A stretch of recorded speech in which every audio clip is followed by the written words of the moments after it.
Okay, सो हम लोग discuss कर रहे थे एस्पेक्ट गामा कैमरा के बारे में, और आज हम लोगों का लेक्चर जो है ये थर्ड लेक्चर है उस सीरीज में, राइट। तो आज हमने अभी तक जो है गामा कैमरा के कंपोनेंट्स और उसके ब्लॉक डायग्राम्स, कितने तरह के गामा कैमरास अवेलेबल हैं, वो सारी चीज़ें हमने डिस्कस कर रखी हैं, करेक्ट।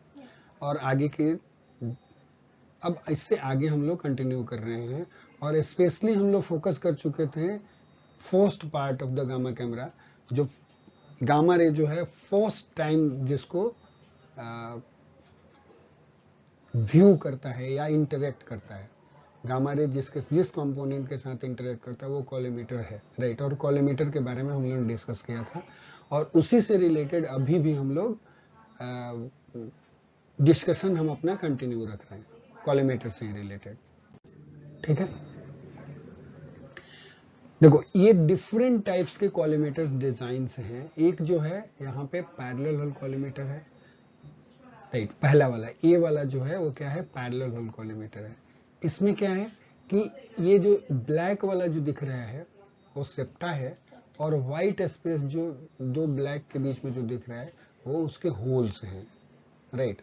तो इसी होल्स, ये देखोगे तो होल्स आर पैरेलल या सेप्टा आर पैरेलल बोथ। यदि सेप्टा पैरेलल है तो ऑटोमेटिकली होल्स भी वो सारे जो होंगे पैरेलल हो जाएंगे, इसलिए इसको पैरेलल होल कॉलीमेटर हम लोग बोलते हैं, ओके।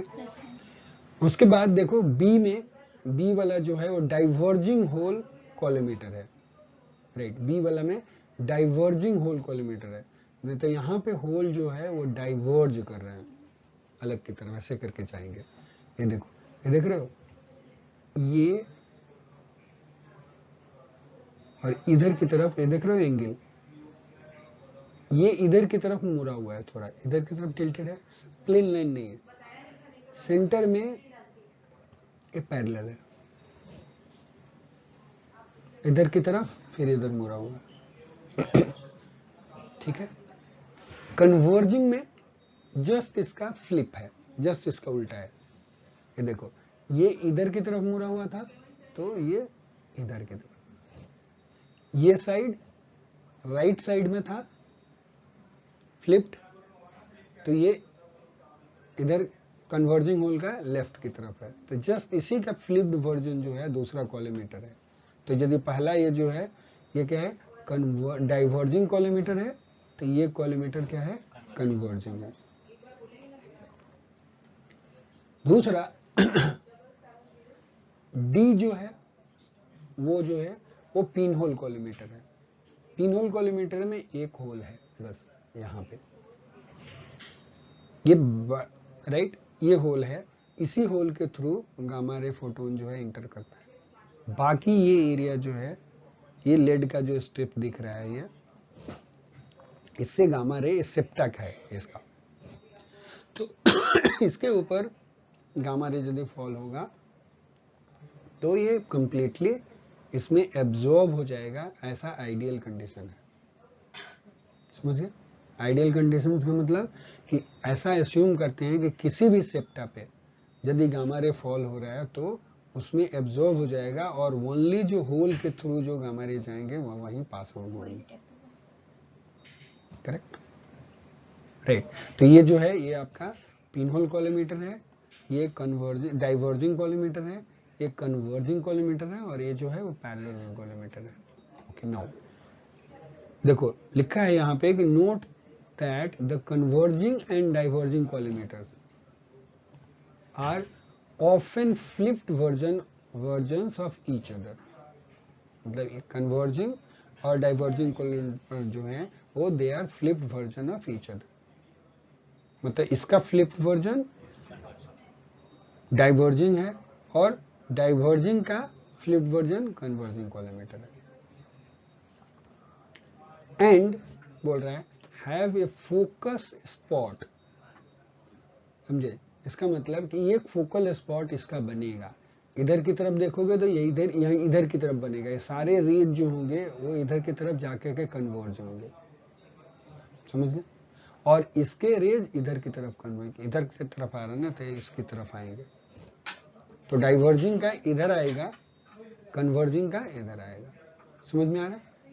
एक फोकल स्पॉट होगा, उसी पॉइंट से यदि लाइन खींचोगे तो ऐसे से करके लाइन और सेंटर से होकर सारे पॉइंट जो होंगे इधर की तरफ कहीं पड़ेंगे, राइट। कन्वर्जिंग इधर होगा, डाइवर्जिंग का इधर होगा, तो जस्ट उल्टा हो रहा है। तो यहाँ पे देखो क्या बोला, have a focus spot above the detector for converging collimator। ये कन्वर्जिंग था तो above the detector बना, और यहाँ पे डाइवर्जिंग जो है behind the detector in case of diverging collimator. तो डिटेक्टर के बिहाइंड जो है इसका फोकस स्पॉट होता है। यही डिफरेंस है डाइवर्जिंग और कन्वर्जिंग कॉलिमेटर में, otherwise they R flip version of each other. Is it clear? आगे चलें। बहुत बढ़िया। ये फिगर क्या एक्सप्लेन करता है? इस फिगर में देखो, the components of gamma camera showing photons passing through a collimator to interact with a crystal। Patient है, पेशेंट की बॉडी से गामा फोटोन निकल रहा है, ये कॉलिमेटर है और उसके अंदर ये होल्स हैं।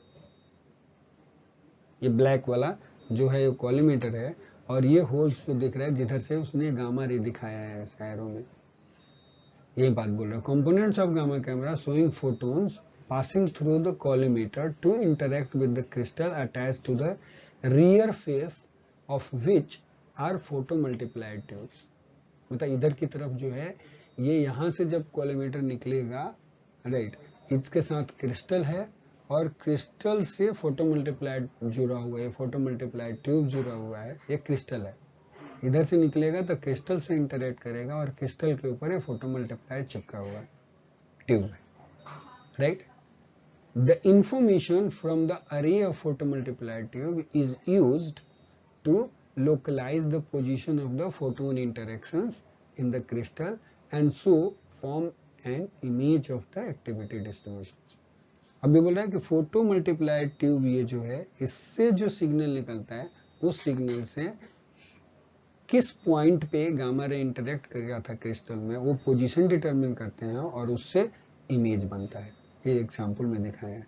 सी देखो, हम फिगर इसलिए सारी चीजें डिस्कस कर रहे हैं कि यदि डायग्रामेटिकली आप एग्जाम में कोई चीज बना के लिख सकते हो तो बहुत सारी चीजें बिल्कुल क्लियर हो जाती हैं, वो आपको आपके भी कॉन्सेप्ट क्लियर होते जाते हैं, एग्जामिनर को भी समझ में आता है कि yes they have understood certain things. लिखना कम पड़ता है। सो सारे फिगर को ध्यान से देखना, हम सारे फिगर एक्सप्लेन कर रहे हैं यहाँ पे, राइट। और उससे जो भी इंफॉर्मेशन आप लोग डिराइव कर सकते हो, जो समझ सकते हो, जो एग्जाम में यूज कर सकते हो, इवन वाइवा में भी बहुत काम आता है कि फटाफट पेपर ले लिया, यदि एग्जामिनर पूछ रहा है और मान लो कि आपको उसके चेहरे से लग रहा है कि शायद आप क्लियर नहीं कर पाए, then you can take the paper और उस पेपर पे आराम से डायग्रामेटिकली करके एक्सप्लेन करके बता सकते हो। ठीक है जी। यहाँ पे देखो ये डायग्राम क्या बोल रहा है, it is the field of view of hole. जो पैरेलल होल कॉलिमेटर है, जो कॉलिमेटर में एक होल जो होता है उसका फील्ड ऑफ व्यू कितना होता है, मतलब एक होल कितने एरिया के को देखता है, कवर करता है। समझ गए? वो डायग्राम यहाँ पे ये दिखा रहा है, field of view of holes in a parallel hole collimator in reality बोल रहा है। देखो यहाँ पे एक देखो, ये होल जो है ये किस टाइप का होल है, ये सर्कुलर है, या सर्कुलर नहीं बोलोगे तो राउंड बोलोगे, हम लोग राउंड यूज करा था बोर्ड। तो ये राउंड होल है, तो इसका फील्ड ऑफ व्यू देखो कैसे बन रहा है, राउंड की तरह ही बन रहा है। समझ गए? और ये इधर की तरफ ये अलग अलग बनेंगे होल्स, तो ये डिफरेंट डिफरेंट होल्स है। यहाँ पे दूसरा होल जो है वो किस तरह का है, ये हेक्सागोनल है। तो हेक्सागोनल देखो कैसे कवर करता है, हेक्सागोनल की तरह कवर करता है उसका, देख रहे हो, उसका फील्ड ऑफ व्यू हेक्सागोनल है, राउंड वाले का राउंड है। Yes, in reality there are three, गलती से लिखा गया, देयर होना चाहिए, there are many thousand holes per collimator and field of view of each is very small. ठीक है, ये जो भी होल्स जो हैं उनका फील्ड ऑफ व्यू स्मॉल होता है, एक होल का फील्ड ऑफ व्यू स्मॉल होता है, लेकिन बहुत सारे होते हैं होल्स, थाउजेंड्स होल्स होते हैं इन टर्म्स ऑफ थाउजेंड्स, तो वो क्या करता है, पूरे ऑर्गन एरिया को वो कवर कर लेता है। ठीक है, सो वेरी स्मॉल में एक राउंड है और दूसरा जो है वो हेक्सागोनल शेप का है। क्लियर? शेप के डिफरेंस से पता चला कि किस तरह का एरिया कवर कर रहा है, यहाँ पे राउंड कवर कर रहा है। यस, मतलब जैसा होल वैसा ही कवर करेगा, राइट। और कॉलीमीटर में जो एरिया छूट गया वो एरिया कवर नहीं होगा एग्जैक्टली।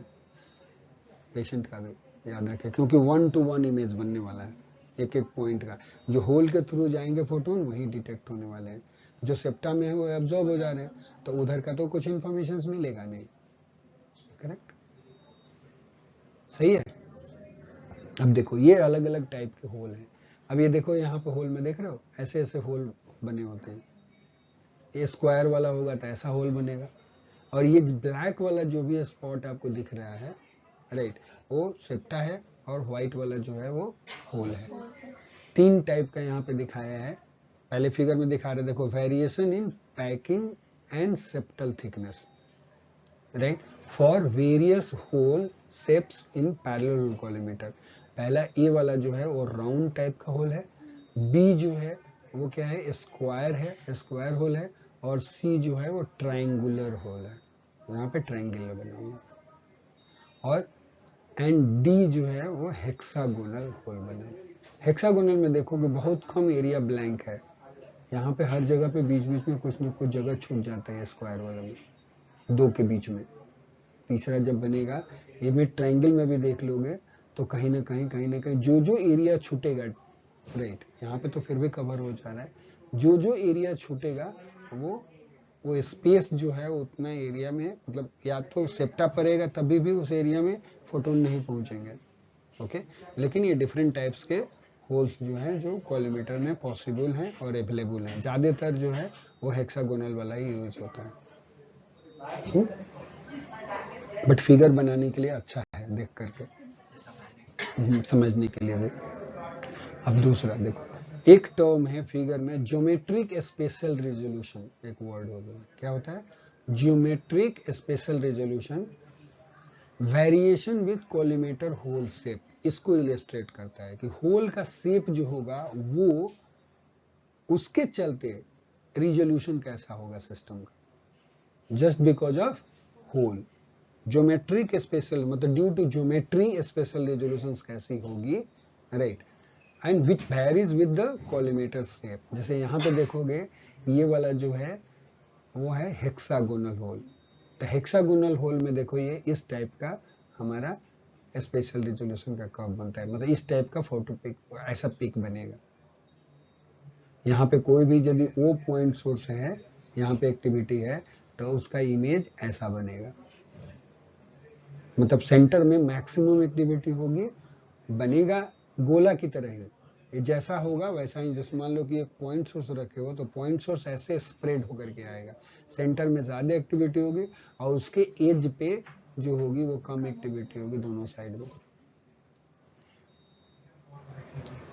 ये भी हेक्सागोनल है और ये भी हेक्सागोनल है, दोनों में फर्क क्या है, ये थोड़ा होल लंबा है और ये होल छोटा है। इसका डायमीटर होल देखो, डायमीटर लगभग बराबर ही है, लगभग, थोड़ा नहीं, थोड़ा ज्यादा भी है, डायमीटर भी ज्यादा है और होल का लेंथ भी छोटा है, कम है बेसिकली। तो उस केस में देखो पॉइंट स्प्रेड फंक्शन ऐसे देखा तो ब्रॉड हो गया, तो यहाँ पे रिजोल्यूशन आपको अच्छा मिलेगा और यहाँ पे रिजोल्यूशन कम मिलेगा, मतलब उतना बढ़िया रिजोल्यूशन नहीं होगा। तो डायग्रामेटिकली दिखाना हो तो आप आसानी से दिखा सकते हो, करेक्ट। तो यहीं पे दिखा, ये जो है शॉर्ट फैट होल्स हैं, आर कैरेक्टराइज बाय ये wide spread function, point spread function. तो यहाँ पे आपको क्या है, यहाँ लिखा हुआ जो टर्म जो है वो टेक्निकल टर्म भी मिलने जाएगा, तो वो ध्यान रखना है कि क्या किस टेक्निकल टर्म से एक्सप्रेस करना है, आपको लिखना है, right. So short fat holes are characterized by wide spread function, ये वाइड पॉइंट स्प्रेड फंक्शन है, एंड लार्ज FWHM, वाइड होगा तो FWHM इसका बड़ा होगा। एंड बी जो है long narrow holes, right, narrow holes are characterized by narrower, sorry this is long narrow holes, मतलब ये लॉन्ग नैरो होल्स है, राइट, ये लंबा है होल्स जो है, तो this is long narrow holes, मतलब ये होल भी नैरो है, पतला, दोनों ही लॉन्ग भी है एंड नैरो भी है। तो इस केस में are characterize by a narrower point spread function, तो ये पॉइंट स्प्रेड फंक्शन जो है ये नैरोअर है, मतलब इससे, और इसलिए इसका FWHM कम होगा, यहाँ पे FWHM का वैल्यू ज्यादा होगा, तो यहीं पे लिखा and a smaller FWHM। Clear? बढ़िया। यहाँ पे देखो ये क्या दिखा है, variation of collimator geometric spatial resolution with separation, ठीक है, with separation as source moves away from the face of the collimator, मतलब यदि कॉलीमेटर के पास में रखोगे कोई ऑब्जेक्ट तो उसका ऐसा शार्प इमेज बनेगा, लेकिन कॉलीमेटर से यदि दूर होगा, ये दूसरा ऑब्जेक्ट है, समझिए दूर होगा तो वही चीज का ब्रॉड पॉइंट बनेगा, करेक्ट, तो यही बोल रहा है moves away from the face of the, it becomes blurred, मतलब उसका स्पेशल रेजोल्यूशन कम हो जाता है, दूर जाएगा तो स्पेशल रेजोल्यूशन कम हो जाएगा, इसलिए हमें क्या करना चाहिए, हमें, हाँ, यदि अच्छा रेजोल्यूशन चाहिए तो पेशेंट और कॉलीमेटर के बीच का डिस्टेंस जितना कम हो सकता है उतना यूज करना है। ये एग्जामिनर क्वेश्चन पूछता है तो उसका आंसर यही है, ये फिगर बना करके आप बहुत आसानी से एक्सप्लेन कर सकते हो कि यदि क्लोज में है तो इस टाइप का उसका पॉइंट स्प्रेड फंक्शन आता है जिसका FWHM कम है, और यदि दूर रखते हैं तो इसी के ऊपर सुपरइम्पोज करके दिखाओगे कि पॉइंट स्प्रेड फंक्शन ब्रॉड है, इस केस में FWHM का वैल्यू सादे आता है, and that's why we should put the distance between the patient and collimator should be minimum, correct? आगे चले, बहुत बढ़िया। अब देखो यहाँ पे ये फिगर क्या बोल रहा है, linear deterioration of collimator geometric spatial resolution with separation. The data has been collected as FWHM in millimeter using equation कोई भी है, ठीक है, values for the and values for hole diameter and hole length typical of category of collimator. The ordinate represents FWHM and abscissa represents the separation in centimeter for HGG, MGP, और ये अलग अलग कॉलीमेटर्स के लिए बनाया है। ये जो है यहाँ पे दिखा रहा है आपका ऑर्डिनेट जो है वो FWHM, ये FWHM जो है वो मिलीमीटर में है, और यहाँ पे क्या बोल रहा है कि एब्सिसा रिप्रेजेंट्स सेपरेशन, मतलब कितना दूरी पे है, तो जैसे सेपरेशन में क्या था, जो क्लोज होएगा दूर होएगा और दूर होएगा और दूर होएगा ऑब्जेक्ट, तो FWHM क्या होएगा, समझ गए? तो इस केस में FWHM यदि बिल्कुल ये देखो पास में है, राइट, तो FWHM इसके पास आ रहा है, तो FWHM का भी वैल्यू कम है। जैसे जैसे ये दूरी बढ़ाते जाते हैं, राइट, तो FWHM, अब मान लो कि 3 हो गया तो 3 पे यही चीज जो है इधर की तरफ चलोगे तो हर कोलीमीटर के लिए ये अलग अलग, देखो ये एक चीज और भी है इसमें, ये जो फिगर जो बनाए HEGP के लिए स्क्वायर वाला है, ये HEGP के लिए, ये अलग अलग कोलीमीटर के लिए अलग अलग ये ग्राफ बने हुए हैं। क्या इंडिकेट कर रहा है, देख लो, ऑर्डिनेट रिप्रेजेंट्स FW, ये FWHM mm में है और ये डिस्टेंस है, तो कोई भी एक फिगर लेकर के एक्सप्लेन कर लेते हैं, बाकी आप ध्यान से बैठ करके देखते रहना, आप लोग समझते रहना। जैसे मान लो कि हम लोग इस फिगर को लेते हैं, एक वाले को, जो किसके लिए, HEGP के लिए है। HEGP के केस में क्या है, देखो ये एक 4 पे एक वैल्यू मिला, राइट, दूर बढ़े 6 पे आ गए, तो 6 पे आ गए तो क्या FWHM का वैल्यू इधर की तरफ ज्यादा बढ़ गया। फिर मान लो कि 7 पे लोगे, 7 पे लो तो 7 से लाइन खींचोगे तो एक पॉइंट मिलेगा, तो इस पॉइंट पे फिर FWHM जो होगा वो बढ़ते जाता है। तो जितना जितना दूर आप लेते जाओगे, किसी भी कोलीमीटर को ले लो जो पैरेलल कोलीमीटर वाले हैं, यदि सोर्स और कॉलीमीटर के बीच का डिस्टेंस बढ़ता जाएगा तो आपका FWHM का वैल्यू भी बढ़ता जाएगा, यानी पुअरर रेजोल्यूशन होगा, क्लोज होगा वहां पे सबसे बढ़िया होगा। ठीक है जी, बस मेन मतलब इसका ये है। एक टिपिकल जो है approximate relative sensitivities of various कॉलीमीटर्स यहाँ पे दिया गया है, मतलब सेंसिटिविटी होती है एक कॉलीमीटर का कैरेक्टरिस्टिक क्या होता है, सेंसिटिविटी होता है, मतलब कितने काउंट उस पर फॉल हो रहे हैं, फोटोन फॉल, उसमें से कितने डिटेक्ट हो रहे हैं, राइट, वो जो है सेंसिटिविटी का परसेंटेज बताता है। तो यदि मान लो कि यहाँ पे सेंसिटिविटी की बात करें तो यहाँ पे रिलेटिव सेंसिटिविटीज की बात करेगा तो 1 देखते हैं, तो जनरल पर्पस का 1 रखा है, मतलब 1 जनरल पर्पस से कंपेयर किया इन्होंने। तो जनरल पर्पस से कंपेरिजन करेंगे तो हाई सेंसिटिविटी किलोमीटर जो है तो उसकी सेंसिटिविटी 1.6 टाइम्स होती है, क्योंकि 1 से 1.6 है ना, ठीक है।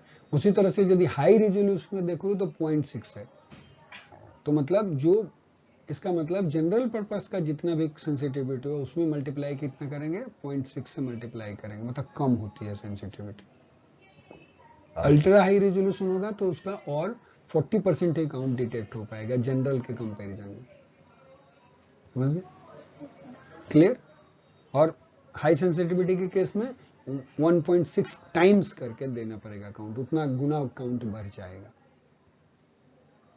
General purpose collimator medium energy वाले में, यदि जनरल पर्पस लो एनर्जी वाले से कंपेयर करेंगे तो यहाँ पे मीडियम एनर्जी वाले में भी जनरल पर्पस कॉलीमीटर में काउंट्स कम आते हैं, 0.6 से मल्टीप्लीकेशन है, समझ में आ रहा है। फिर हाई एनर्जी वाले जनरल पर्पस में थोड़ा 0.7 है से मल्टीप्लाई करना है, मतलब यहाँ पर भी काउंट लो एनर्जी वाले से जो आएगा कॉलीमीटर उससे कम ही आएगा, 70% कम हो जाएगा, 70% आएगा, मतलब यदि उसमें 100 काउंट आ रहा है तो यहाँ पर 70 आएंगे। फिर उसी तरह से इनहेलेशन वाला टाइप का यदि कॉलीमीटर है, सॉरी इनहेलेशन एनर्जी मतलब 511 के आसपास की है यदि, राइट, तो उस केस में जनरल पर्पस जो कॉलीमीटर यूज करोगे वो उसकी 40% सेंटीमीटर होगी कंपेयर टू आपका low energy general purpose collimator. ठीक है जी, क्लियर, ओके। एक फोटोग्राफ है of ultra high resolution gamma camera right collimator manufactured using additive printing. Additive printing जो है एक कॉन्सेप्ट है जो कॉलीमीटर को बनाने के लिए, तो हाई रेजोल्यूशन कॉलीमीटर का वो एक इमेज दिखाया है, देखो ये छोटे छोटे इस टाइप के हाई रेजोल्यूशन कॉलीमीटर होते हैं, होल बिल्कुल पतला, ठीक है, बीच बीच की स्पेसिंग है, इसको जूम करके दिखाया है। Factor affecting the performance of parallel hole collimator, कौन कौन से फैक्टर हैं जो पैरेलल होल कॉलीमीटर के परफॉर्मेंस को इफेक्ट करते हैं, राइट। एक शॉर्ट नोट बन सकता है एग्जाम में, तो ये टेबल जो है जिसको याद रहेगा वो उसको एक्सप्लेन करके लिख सकते हो, और यदि बिल्कुल टाइम नहीं मिला तो एक टेबल भी रिप्रेजेंट कर देना, मतलब एटलीस्ट काम की बात तो होगी ही, बिल्कुल क्रिस्प इंफॉर्मेशन आपने प्रोवाइड कर दिया। तो देखो फैक्ट क्या क्या पैरामीटर है, ये बोल रहे हैं the parameter that is increased, यदि मान लो कि ये पैरामीटर इंक्रीज करोगे तो क्या इफेक्ट होएगा रिजोल्यूशन और सेंसिटिविटी पे। तो यदि मान लो नंबर ऑफ होल्स इंक्रीज करोगे तो रिजोल्यूशन में कोई चेंजेस नहीं होगा, ठीक है। सेंसिटिविटी इंक्रीज कर जाएगी, जितने ज्यादा होल होंगे उतनी ही ज्यादा सेंसिटिविटी होगी, लेकिन रिजोल्यूशन नहीं बदलेगा। होल का यदि डायमीटर इंक्रीज कर देंगे तो रिजोल्यूशन वर्सन हो जाएगा, रिजोल्यूशन खराब होएगा, राइट, और सेंसिटिविटी इंक्रीज करेंगे। होल का लेंथ यदि हम इंक्रीज करेंगे तो रिजोल्यूशन इंप्रूव होएगा, लेकिन सेंसिटिविटी डिक्रीज हो जाएगी। सेप्टल थिकनेस यदि हम इंक्रीज कर देंगे तो नो चेंज, किसमें, रिजोल्यूशन चेंज नहीं होगा। सेप्टल थिकनेस चेंज करने से रिजोल्यूशन चेंज नहीं होगा, लेकिन सेंसिटिविटी जो होगी वो डिक्रीज हो जाएगी सेप्टल थिकनेस बढ़ाने से,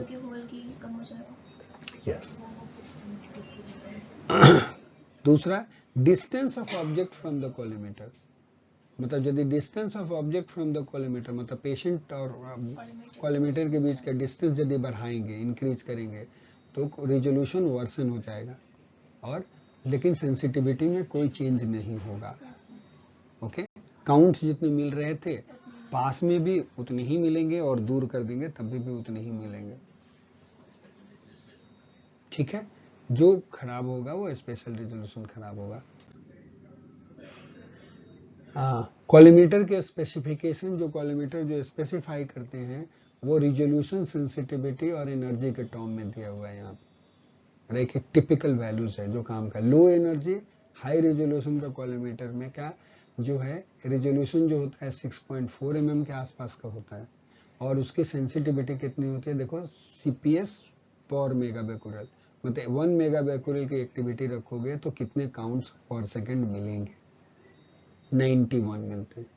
और एनर्जी जहाँ पे मेजरमेंट जिस किया था, ये वैल्यूज जिस भी आर्टिक जहाँ से भी ये डेटा लिया है वो 140 kV की एनर्जी का फोटो टेक्नीशियन के लिए मेजर करके देखा गया। Low energy general purpose collimator में FWHM जो होता है वो 8.3 है, राइट। और लेकिन सेंसिटिविटी देखो यहाँ बढ़ गई क्योंकि रिजोल्यूशन वर्सन हो गया। ठीक है, 149 हो जा रही है। उसी तरह से लो एनर्जी हाई सेंसिटिविटी का लेंगे तो देखो FWHM 14.6 हो गया, मतलब और वर्सन हो गया, लेकिन सेंसिटिविटी काफी बढ़ गई, 4.6 मतलब 460 CPM पर मेगाबेक्यूरेल हो गई। Medium energy general purpose collimator के लिए इसका जो FWHM जो है वो 10.8 है, और सेंसिटिविटी जो है 140 CPS पर मेगाबेक्यूरेल है, और एनर्जी किस पे मेजरमेंट हुआ था, 280 पे हुआ था।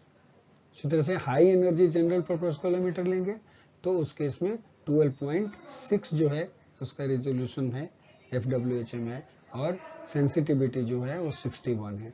अभी देखो राइट, यहाँ पे ये जो डायग्राम जो देखोगे वहाँ पे जनरल पर्पस अलग अलग कॉलीमीटर्स वाले जो बनाए थे पहले वाले पेपर में, देखो वहाँ पे जाके देखोगे तो अलग अलग टाइप्स के कॉलीमीटर के लिए, चाहे इसके पहले वाले पेज पे हमने दिखाया था ना कि मीडियम एनर्जी के लिए रिलेशनशिप, रिजोल्यूशन क्या होता है, सेंसिटिविटी क्या होती है, हाई एनर्जी के लिए क्या होता है, उसको आप रिलेट करके देख सकते हो, राइट।